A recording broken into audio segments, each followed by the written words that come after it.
तो चलिए आज कवर अप करते हैं गुडविल।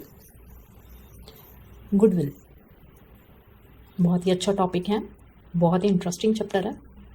तो गुडविल का मीनिंग क्या होता है? What do you mean by goodwill? Meaning क्या होता है? गुडविल होता क्या है? सबसे पहले जब भी गुडविल के बारे में हम सुनते हैं तो हम लोग ये बोलते हैं कि गुडविल क्या है? एक इंटेंजिबल असेट है। गुडविल क्या है? एक इंटेंजिबल असेट है विच कैन नॉट बी सीन और टच्ड, जिसको हम ना छू सकते हैं ना हम देख सकते हैं। विच कैन नॉट बी सीन और टच्ड, ये एक ब्रांड वैल्यू पे बनता है। किस पे बनता है? ब्रांड वैल्यू पे। तो गुडविल का मीनिंग क्या है? जब भी हम लोग सुनते हैं समझते हैं गुडविल को तो सबसे पहले हमारे माइंड में इंटेंजिबल असेट आता है। इंटेंजिबल असेट आता है। तो goodwill is an intangible asset which can not be seen और touched, which can not be seen और टच्ड। बट गुडविल का बेनिफिट क्या है एंटरप्राइज को? किसी भी एंटरप्राइज को गुडविल का बेनिफिट क्या है? गुडविल होने से क्या बेनिफिट होता है एक एंटरप्राइज को? What's the benefit? Benefit to enterprise, benefit to enterprise. What's the benefit? तो बेनिफिट क्या होता है एंटरप्राइज को कि गुडविल जो है, गुडविल जो होती है वो नॉर्मल प्रॉफिट से ज़्यादा अर्न करके देती है किसी भी एंटरप्राइज को। किसी भी बिजनेस को गुडविल जो होती है वो earn higher than normal profit, ज़्यादा कमा के देती है। नॉर्मल प्रॉफिट से हमेशा ज़्यादा कमा के देती है। ठीक है, तो बेनिफिट क्या होता है एंटरप्राइज को? Earn higher than normal profit. Enterprise will be able to earn more than normal profits. Okay, so this is the meaning of goodwill, एक मोटा मोटी। नेक्स्ट हम लोग समझते हैं गुडविल की डेफिनेशन। एक गुडविल की डेफिनेशन दे देते हैं, इसी से बनती हुई एक गुडविल की डेफिनेशन देते हैं। तो what do you mean by goodwill? Exam में जो आप लिखेंगे वो क्या लिखेंगे? ये भी लिख सकते हैं और ये भी लिख सकते हैं कि goodwill is the present value. Goodwill is the present value. Present value होती है गुडविल, बट किसकी प्रेजेंट वैल्यू? किसकी present value? Of expected future profit, of expected future profits, of expected future profits। तो goodwill is present value of expected future profit. साथ साथ learn कीजिए, goodwill is present value of expected future profits.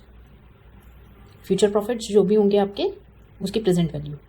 If it's more than, if it's more than यानी expected future profit अगर ज़्यादा होंगे, किससे? Normal return on investment.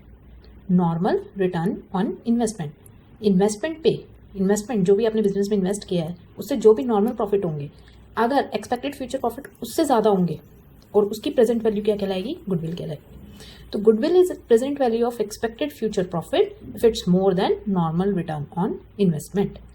If it's more than normal return on investment, learn कीजिए साथ साथ। Goodwill is present value of expected future profit if it's more than normal return on investment. तो goodwill का meaning देखा, intangible asset होता है which can't be seen और touch.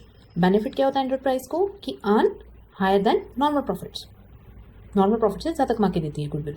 तो गुडविल की definition, goodwill is present value of expected future profit if it's more than normal return on investment, if it's more than normal return on investment. Okay, हम देखते हैं nature of goodwill. Goodwill का nature क्या है? जैसे कि हम लोगों को पता है कि गुडविल जो है वो क्या है? इंटेंजिबल एसेट है। जब भी हम लोग गुडविल पढ़ते हैं हम लोग क्या माइंड में लेके आते हैं? It is an intangible asset. Okay, intangible asset क्या होते हैं? विच कैन नॉट बी सीन और टच्ड। और एग्जाम्पल्स क्या होते हैं इंटेंजिबल एसेट के?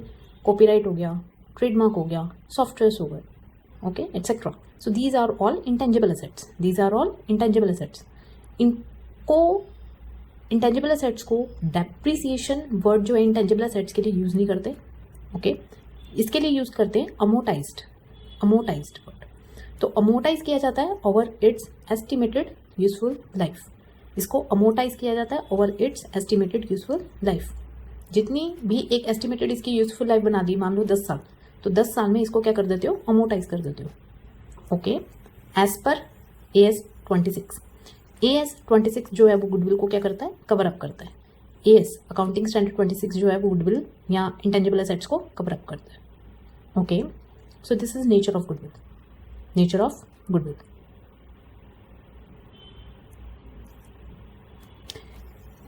नीड क्या है गुडविल की? अब देखते हैं need for valuation of goodwill. Goodwill को वैल्यू क्यों किया जाता है, क्या रिक्वायरमेंट पड़ी है हमें गुडविल को वैल्यू करने की? पड़ी है, पड़ी रहने दो, ठीक है, बन रहा ब्रांड बनने दो। बट कुछ केसेस होते हैं जिसमें गुडविल को वैल्यू करना बहुत रिक्वायरमेंट पड़ जाती है, ठीक है। तो वो केसेस क्या है, लाइक पीएसआर में चेंजेस हो गया। पीएसआर क्या है भाई? पीएसआर होता है प्रॉफिट शेयरिंग रेशियो। पार्टनर्स हैं, 2 पार्टनर्स हैं, उनकी पहले इक्वली 1:1 रेशियो थी, अब वो 2:1 कर रहे हैं, ठीक है। तो पीएसआर में चेंज हो गया, उस केस में आपको गुडविल को वैल्यू करना पड़ता है। Okay, PSR changes. पार्टनर है, कोई एडमिट हो रहा है, कोई पार्टनर आ रहा है फर्म में, या कोई पार्टनर रिटायर हो रहा है, या किसी पार्टनर की डेथ हो जाती है। ओके, सो पार्टनर एडमिट हो रहा है, रिटायर हो रहा है, डेथ हो जाती है, डाइज। सो पार्टनर एडमिट, रिटायर और डाइज, तब भी गुडविल को वैल्यू करना होता है।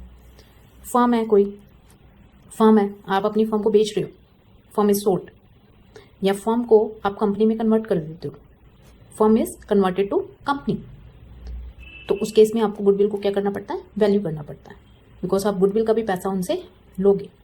ओके, जितना भी आपने इतने सालों से जो अपनी गुडविल बनाई है या आपने परचेज की थी गुडविल, उसका भी पैसा आप अदर कंपनी से चार्ज करोगे। नेक्स्ट क्या है, एक पार्ट और, अगर कोई फर्म है वो दूसरी फर्म में मर्ज हो जाती है, ठीक है, फर्म जो है वो अदर फर्म्स में मर्जअप हो जाती है, अमेलगमेट हो जाती है, उस केस में भी आपको क्या करना पड़ता है, गुडविल को वैल्यू करना पड़ता है, गुडविल को वैल्यू करना पड़ता है।